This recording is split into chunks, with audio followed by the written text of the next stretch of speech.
Oh, the buddy pack here.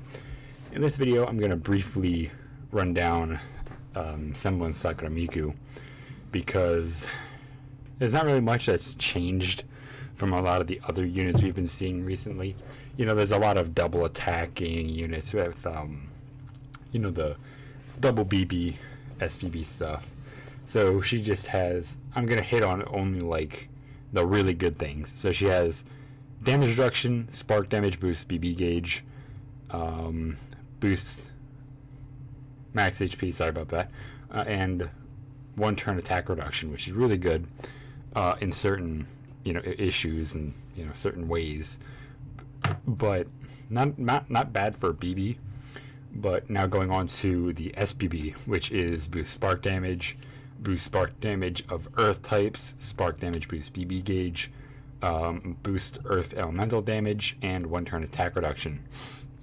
Again, seems very earth oriented, so probably would be better to use with a mono earth setup, one of which I don't really have that many good units. So again, it really does depend on what you have and what your units are. I got her like the day before the last, so I think I got her like 2 days ago, 1 or 2 days ago, and it was really difficult because it's you know, I have to really think of getting the unit, and sadly I did not get sadly I didn't get Sakura Miku, you know, the one that gave me the most rage. Whoop. Is this thing on? Oh, never mind. I was reading the wrong one because it shows up my my webcam audio instead of my actual mic. So UBB attack and crit critical hit rate are boosted. Boost spark damage, earth elemental damage is boosted. Attack defense reductions, and does the double action with the BB, SBB, and UBB. Not bad. But now going on to SP options. This is my build. I know there's probably like way better builds out there, but this is mine.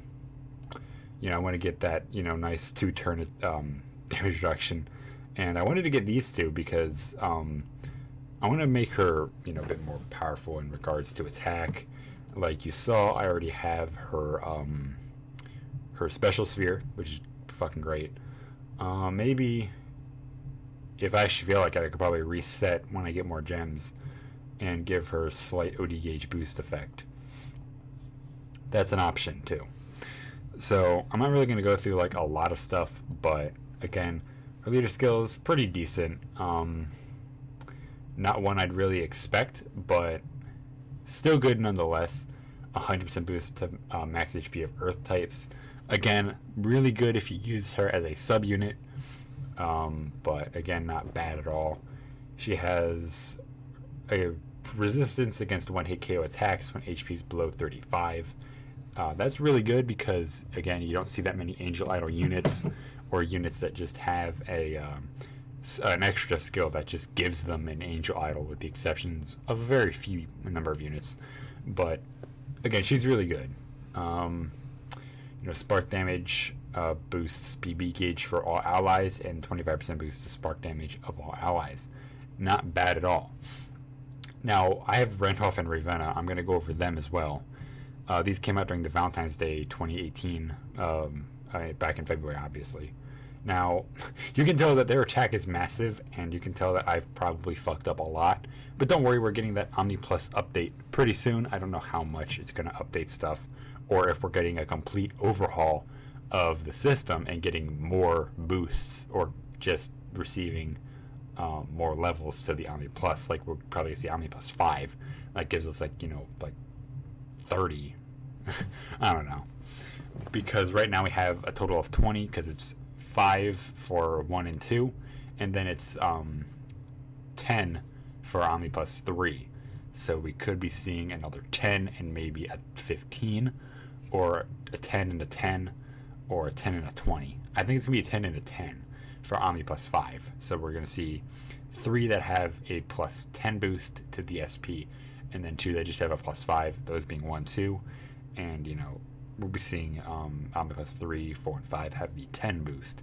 I'm not entirely sure, but that seems like the most logical route, because these guys, Randolph and Ravenna, could really benefit from an extra Omni Plus because you get a bunch of good skills. Now again, you get breaks attack parameters even further, which is fucking great because it's 200,000 attack, and as you can tell, these guys have a really good attack.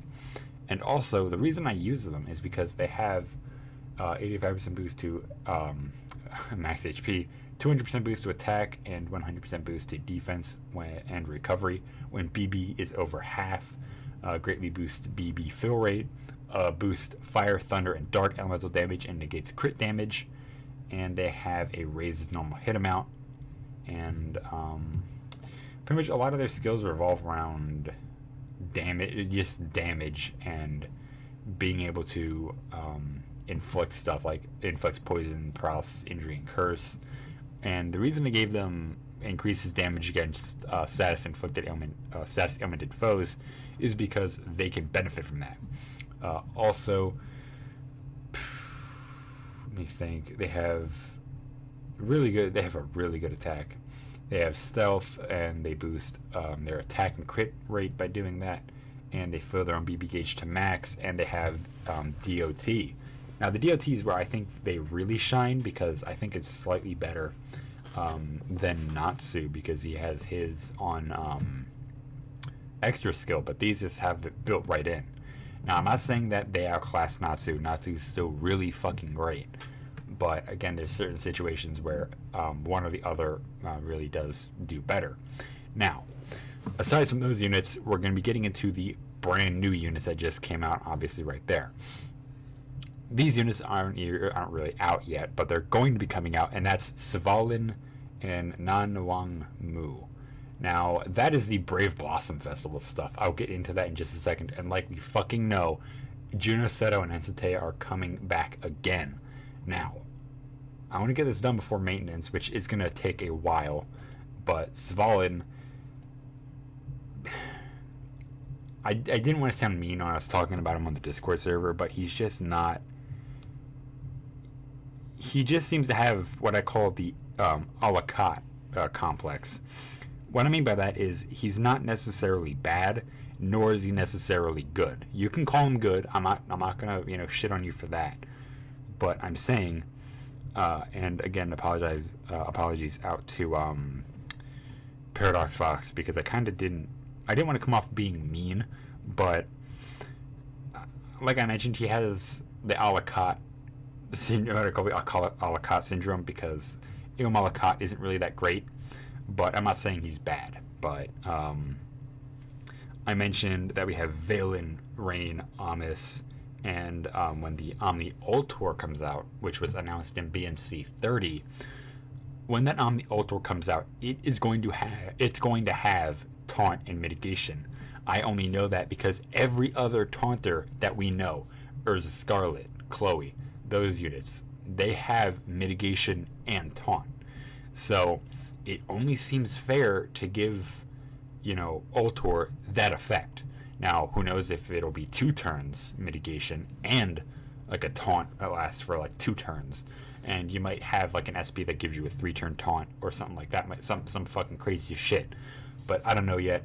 But right now he seems to be, again, more focused on defense because it seems like we'll only be getting him as Lord, hence because he's available via the Brave Insignias whenever he's released. These details aren't really final. The unit's not out yet, so I just want to let you all know that right now. His leader skill is not bad at all. Now again, it's 100% boost to attack, defense, and max HP, and it boosts defense by 100 when HP is low, and considerably boosts attack and defense when guarding for 3 turns. 15% damage reduction and negates crit and elemental damage. That is a great fucking leader skill. One thing I do have to say though is it boosts attack defense while guarding for 3 turns. Not really that great. And he has kind of a Hadaron complex also, where he has like a really good boost when his HP is low. But then again, it's weird how those stats really play out. But I'm just going to stop trying to get into muddy territory here. Next up is BB Flamma Illuminaris. and it is a 22 combo powerful fire attack on all foes, 50% with enormously boosted critical hit rate by 60. Okay, maybe I'm kind of shitting on him for no reason. Maybe I was shitting on him for no reason, and I do apologize. 50% boost to 50% attack reduction, 50% damage reduction. Holy shit! For 2 turns, hugely boost attack and defense by 200 for 3 turns. That might be one of the biggest boosts. Maybe if it's like buffed in his SP, that might be the biggest buff we've got. For 3 turns, hugely boosts own attack and defense by 180 for 3 turns. So that's a 380% boost to himself. Boost own max HP by 20 and fills own BB gauge to max. That is actually pretty good. Maybe I was shitting on him earlier because I just briefly ran over his skills and I'm like, oh, he doesn't seem that great. But I do think now I'm actually starting to really change a little bit from him. But you know, his SBB now is 25 combo massive fire attack on all foes, with enormously boosted critical hit rate by 60 and 20% damage reduction from all elemental types for 1 turn. Hugely boost defense relative to attack for 2 turns. Hugely boost attack relative to defense for 2 turns. Negates critical and elemental damage for 2 turns and activates a 7,000 HP fire barrier. Now again, fire barriers and fire shields are 2 different things. Shields have been reworked into being specifically meant to help you with like DOT and stuff like that. So it's not really that OP. Now the fire barriers, they act as kind of a multiplier of defense. So basically you'll take less damage because the barrier will absorb some of the extra damage. So it doesn't just outright null attacks, it just lowers how much damage you receive.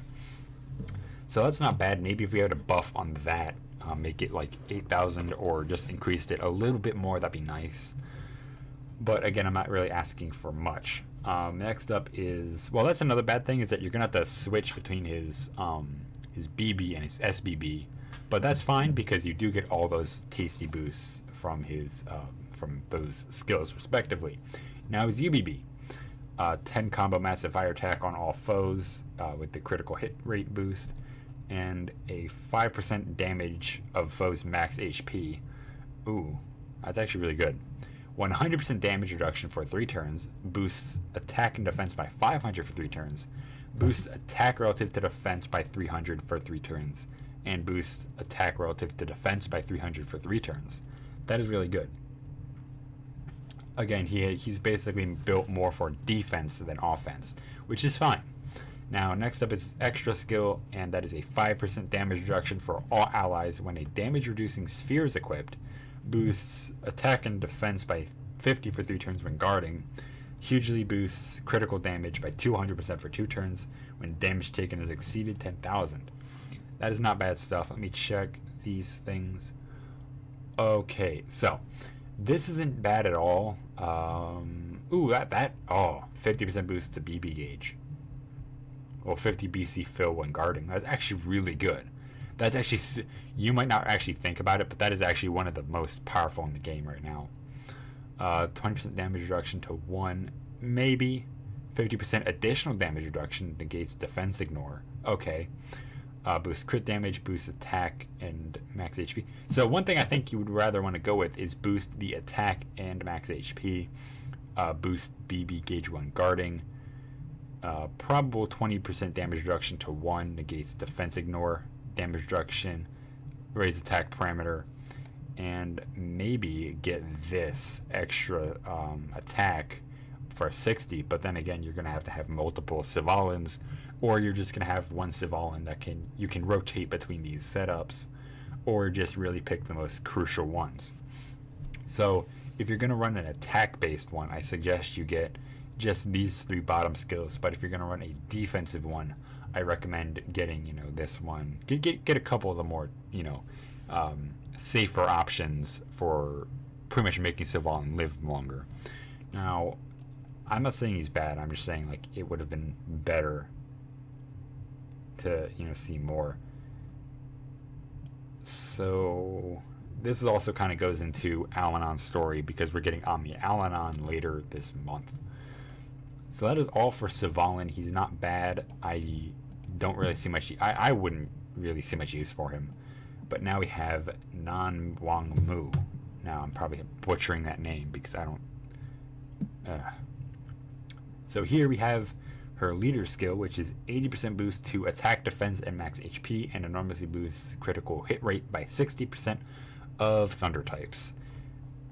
That killed it.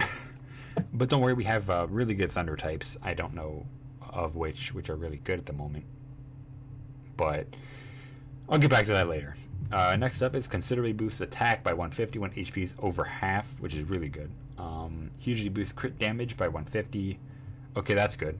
Boosts thunder elemental damage by 225. That's good. Boosts OD gauge fill rate by 30. Okay, so it seems like now we're aiming more towards the infinite UBB setup of things. And 16, powerful thunder attack on all foes. Adds all elements to attack for 3 turns. Adds defense ignore to attack.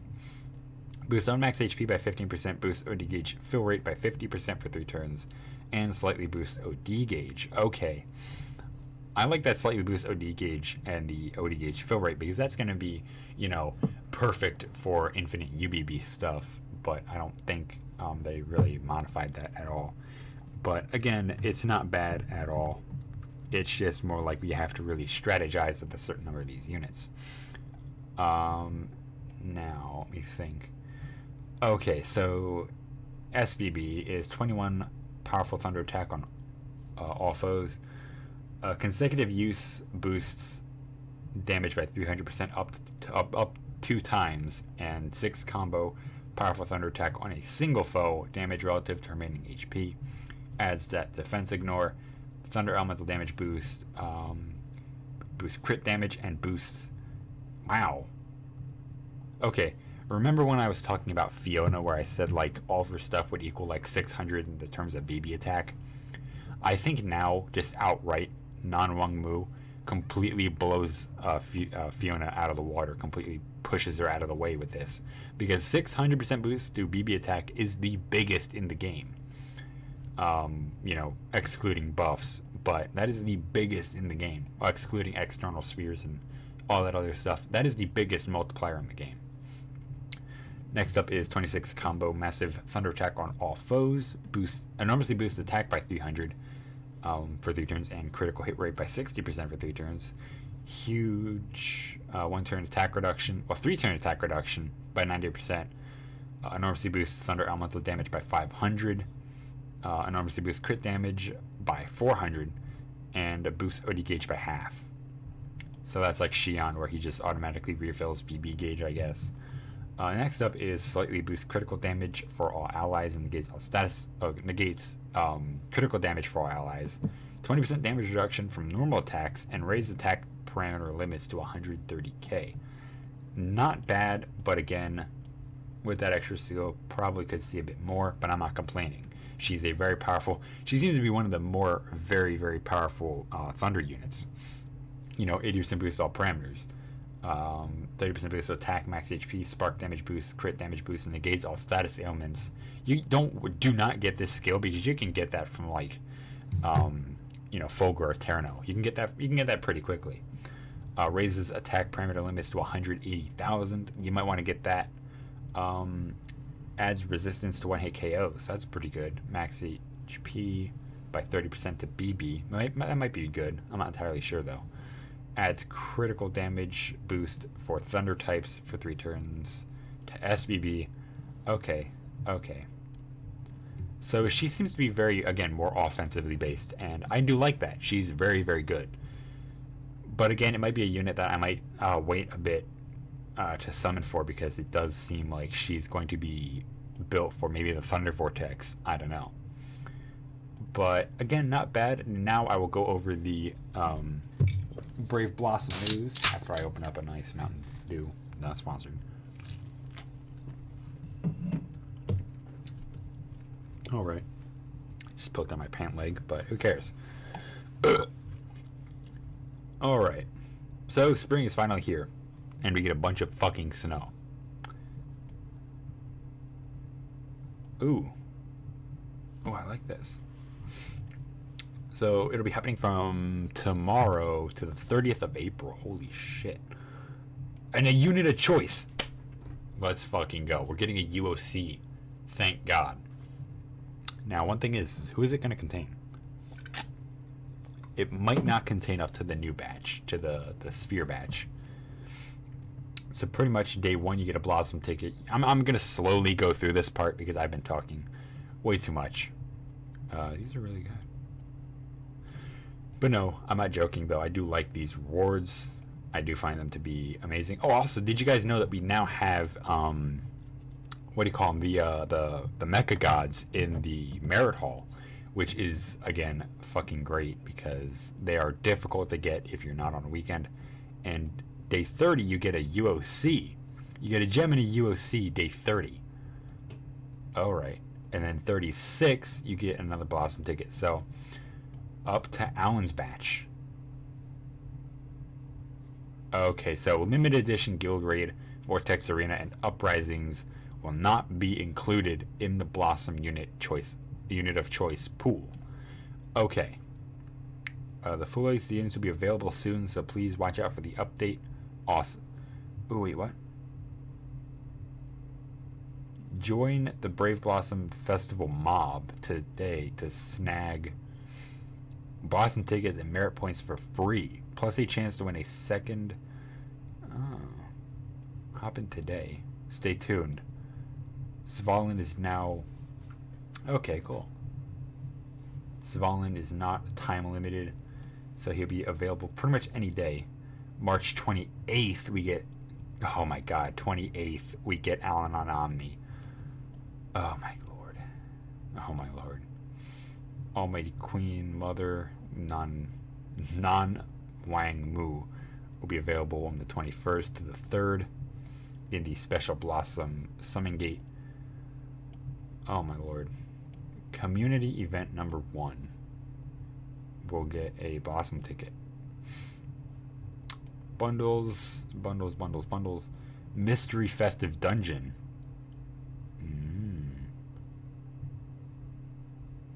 Alright. Okay, so we gotta look out for stuff. A new Frontier Rift. Holy fuck. Well, I guess I'm gonna have to continue on with this. Wait a minute. You'll be able to use your hard-earned tickets in the upcoming summoning gates. Non-Hua, which I'm assuming is whatever the fuck. Vale and Vidron, which are the water vortex units. New guild skill, Summoner XP, yo. Ooh, get 8 times. Yes, this is what we were waiting for. This is what we were waiting for, but it's happening April 1st, so I don't know if they're really just trolling me there.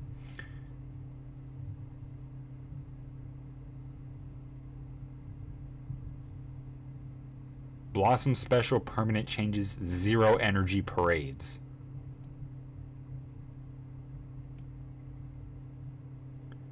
Only require keys to start.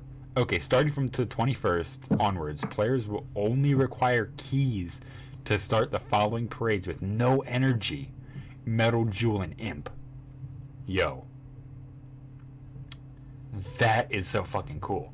Now, one thing is that's very Brave Frontier 2-esque, and like I mentioned in the last video, which was obviously double upload, apologies, well, which, you know, like everything's double upload today because it's so fucking hectic. You know, we're getting, you know, me beamed from Brave Frontier 2, and then I have to restart all over again, so I want to get this update out because I wanted to kind of, you know, pitch in my 2 cents. And you know what, I just remembered we actually do have like a really fucking great Thunder unit. Let me scroll down here. We do have a really great Thunder unit, and don't worry, it's not Ziz. But let me check. We have Ordine. I might keep it 2 Ordines, why not? We have Zalion. Now Zalion, I kind of didn't I didn't really understand his skills until I actually started using him, but he's really good. But again, we have, you know, Capratum, we have Zalion, we have Urza, Crash Belt. People don't like Crash Belt. I like him though. He's cool. Now I want to see something.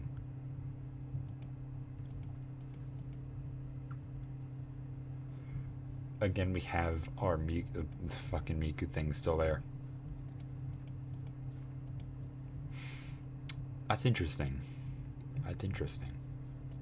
With all the new events we're getting, I like that. I really do, because it shows that, you know, at least Gumi kind of cares. And, you know, again, Svalinn will be available in this Brave Insignia thing. So don't worry. I think everything should reset, which is something I might wind up asking if we will see. And sadly, I don't have enough fucking tokens to get myself a second Ravia, but I mean, a Desert, not a Ravia. So, with that being said, guys, that is it for this part, because, again, there's not much I can do. Oh, wait. No. Oh, no. Yeah, it does that whenever I relog into this thing. I gotta remember that a lot. But, again, we're not really going to be seeing much. We should be seeing Guild Raid, then the next Guild Raid season happening tomorrow, I believe. But, again, I'm not going to be showing... Well, yeah, never mind. We got fucking clapped here. At least I'm in 10,000. I'm rank 109. So, let me see. 10,000. Plus 6. Alright, not bad. So I'm gonna go, oh, that's right, it hasn't updated. Oh, well, so I'll have to think about that. So 109. 10, 11, 12, 13, 14, 15. So that'll be about level 115. Which I think is only like up to level 120, which is like the cap of Frontier Hunter. So I've been doing pretty well Frontier Hunter wise. Now again, this is probably not the best team composition ever. But I was right, I'm going to show you the special rewards you get for completing the migration stuff from Phantom of the Kill. Now, Phantom of the Kill migration rewards were only available to those who signed up before February 25th or 28th. Yeah, February 28th. I signed up way, way, way before just the February 28th. I was signed up on the damn game like about a year ago. I saw the first year anniversary of Phantom of the Kill. And yet again, it's sad. It's so sad to see a game that pretty much brought only me a lot of joy because nobody else wanted to watch that shit, which is sad. But irregardless, finally got my 0.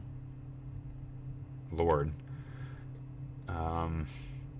Getting him this way though, getting 0 in this way, it's kind of crushing because it's like, if I wanted to get him, I would have gotten him a good way. I would have gotten him in a great way. I would have like summoned him a lot. But I didn't. It just kind of, literally, he just kind of fell in my hands at that point.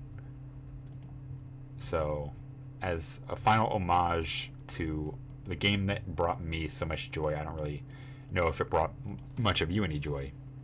The viewers, you guys, I don't know. But the game was fun for me. I loved it a lot. Okay, I spent all my days maxing out my Leviathan army to fucking go out and battle, you know, and perpetually die all the time. But who cares? Because it was fun. But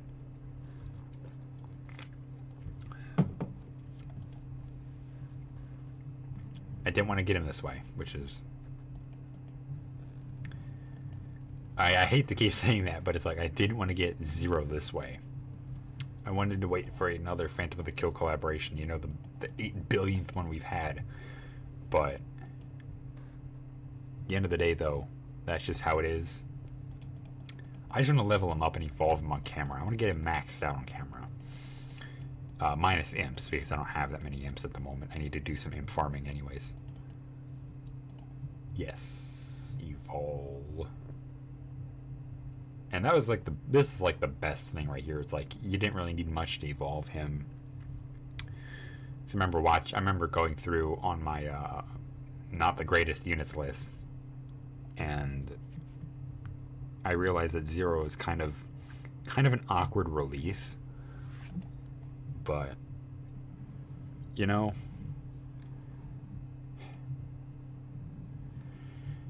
going back and thinking about it,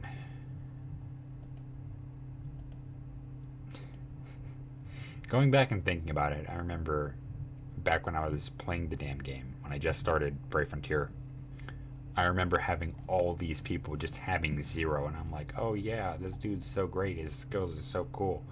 And now we have like Arthur, we have Snow Priestess Miku, we have Twinkle Snow Miku, we have all these units. It's like 0's really outclassed, but I want to use them.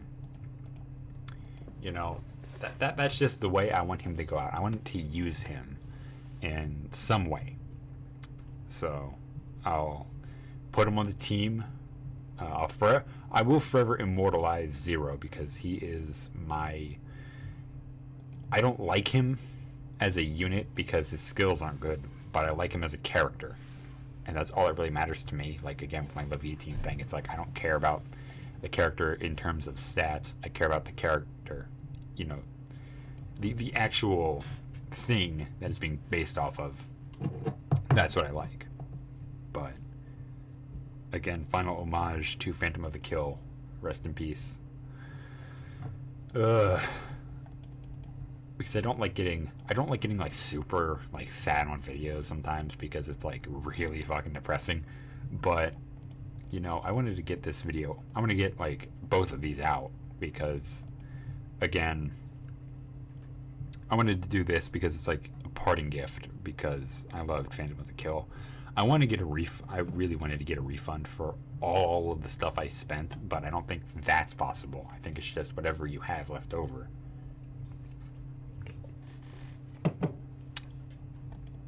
I mean, hell, if I can get a refund for everything I spent on it, I would. I dumped hundreds of dollars in that game because I thought it was so fun. I feel like a fucking moron, but you know, it was fun. It's also kind of sour to leave the game now because it's like, oh, we'll release the rest of the story all in these closing months. It's like nobody's gonna play the damn game, so just let it die.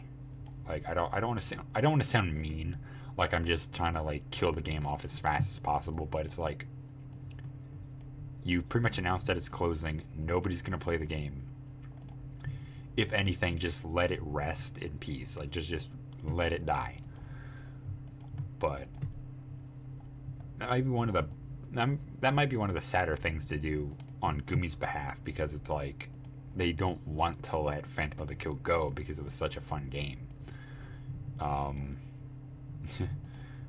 Again, I really hate to keep saying it, but there was just so much that you could do in that game. So much fun, so much shit to do. I don't want to put Brave Shadow on him because that would waste a perfectly good, waste a really good Elgif. I'm trying to find if I have any boosting attack Elgifs along with like boosting like spark damage or something. Because that's what I always thought 0 was. I was like, oh my god, look, this guy is so cool. And again, like I mentioned, he wasn't really that great, but I'm like, oh my god, look at this. So I have so many Eterno gifts. Brave Fortitude. Okay, so I don't really have much in the terms of a good Elgift to give him. Maybe I need to do more Forbidden Tablets. I'll actually wait till I get a bunch more, regular imps. You know, not just those and not just those, but like actual tons of imps.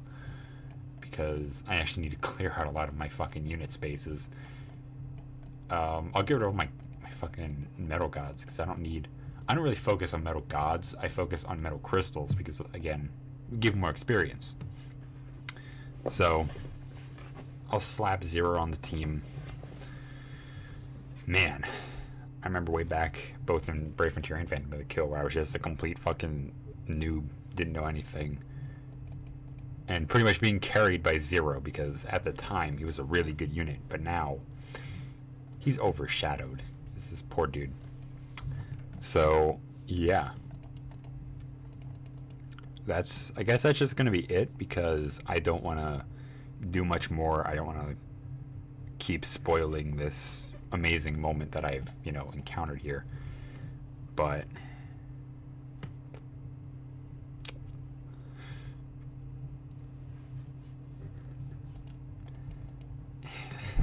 I don't like to keep mentioning it, but it's like Gumi had to end the story at like the best part. It's like, Zero's fighting off all the demon princes. Spoiler warning though. He's fighting off all the demon dudes, the demon the archdemons, the archdemons. And they just kind of cut it off. It's like, are you fucking kidding me? So again, I will... Ooh. Oh, there we go. Yeah, so pretty much I will give him, more skills and such. Again, there are spheres that I can give him that'll raise normal hit amount, so I don't really need to worry too much about that. But I will immortalize this little fucker, because I'll give him brave not contemplation, brave, whatever the hell, the other brave Elgift. D30, 40, 50, 60, 70, 80. I'm going to spare as many of those sphere frogs as I can.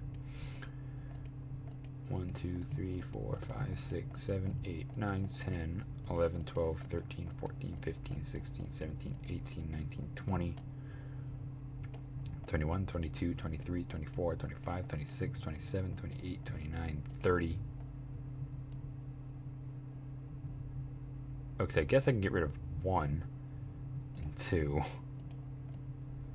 and try to go for 1, 2, 3, 4, 5, 6, 7, 8, 9, 10, and then 1, 2. There we go. Because I'm sorry, I just don't need my burst frogs, because I want to get rid of as many burst frogs as I can, because it's now more about sphere frogs and burst emperors. So again, that is going to be all. I'll give him the Elgift later. I'll find a really good Elgift for him. I might give him like Umbra Eterno or something. But that's a very basic review on all those all those festival units that are going to be coming out, and all the new stuff that's going to be happening now. So yeah, this has been Pack here for a very shitty double upload video, but who cares? Yeah, I'll be seeing you all in the next one, guys. So peace out and have a good one, guys.